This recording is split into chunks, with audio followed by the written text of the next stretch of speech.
अस्सलाम वालेकुम बच्चों। तो आज के इस लेक्चर में एक्सरसाइज 7.5 का मैं करवाऊंगी क्वेश्चन नंबर 3 और 4।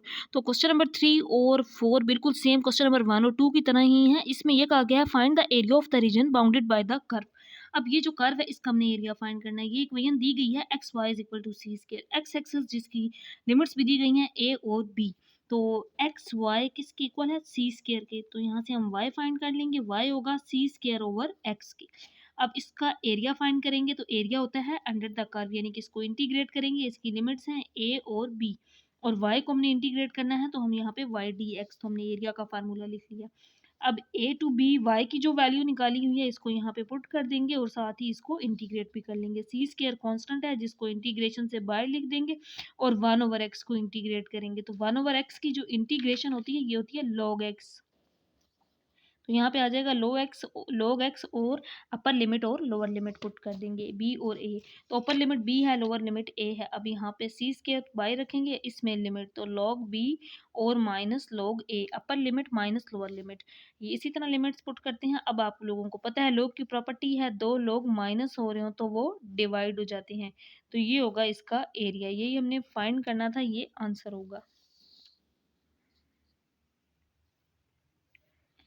और इसके बाद है question number 4, find the area of the region bounded by the parabola. अब यहाँ पे एक पैराबोला दिया गया है Y square is equal to 4ax। तो पैराबोला से हम यहाँ से y निकाल लेते हैं। स्क्वायर खत्म करने के लिए दोनों साइड्स पे स्क्वायर रूट ले लेंगे तो y की वैल्यू आ जाएगी 4 का स्क्वायर रूट 2 साथ प्लस माइनस और ax आ जाएगा। अब यहाँ पे अगर मैं पैराबोला का ग्राफ ड्रा करूँ जिसका हमने एरिया फाइंड करना है तो वो कुछ इस तरह से होगा। इस तरह क्यों है, क्योंकि यहाँ पे x है, अगर यहाँ पे y होता और यहाँ x होता तो पैराबोला जो है उसकी शेप इस तरफ होती। अब इसकी शेप अलोंग यानी कि इस x एक्सिस के इस पॉजिटिव x एक्सिस पे होगी। उसकी रीज़न ये है कि यहाँ पे x है। अब यहाँ पे ये इसका सेंटर पॉइंट है and it's latus rectum. Latus rectum वो होता है जो इस पैराबोला के अंदर से एक स्ट्रेट लाइन पास कर रही हो, तो वो मैंने यहाँ पे इसका लेटेस्ट रेक्टम ये ड्रा कर लिया।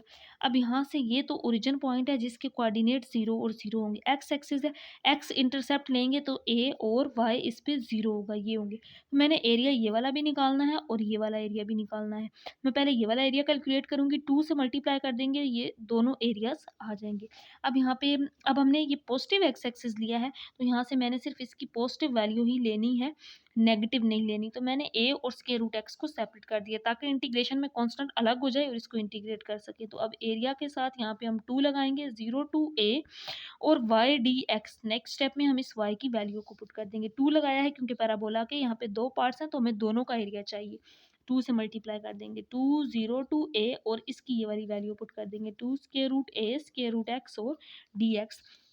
तो ये बाहर आएगा, 2 2 ज़ार 4 और स्क्वायर रूट a हो जाएगा 0 to a। Square root x को लिख सकते हैं x पावर 1/2 dx।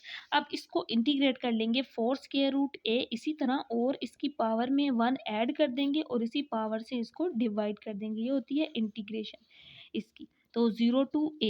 अब इसके अंदर लिमिट्स पुट कर देंगे 4a और यहाँ पे ये वैल्यू आ जाएगी x की पावर 3/2 और यहाँ पे भी एलसीएम लेने से 3/2। तो ये तो कांस्टेंट है, इसको बाहर लेकर आएंगे तो ये हो जाएगा 2/3 और इस बाकी के अंदर लिमिट पुट करेंगे तो a की पावर 3/2 और यहाँ पे 0 है तो यहाँ 0 आ जाएगा।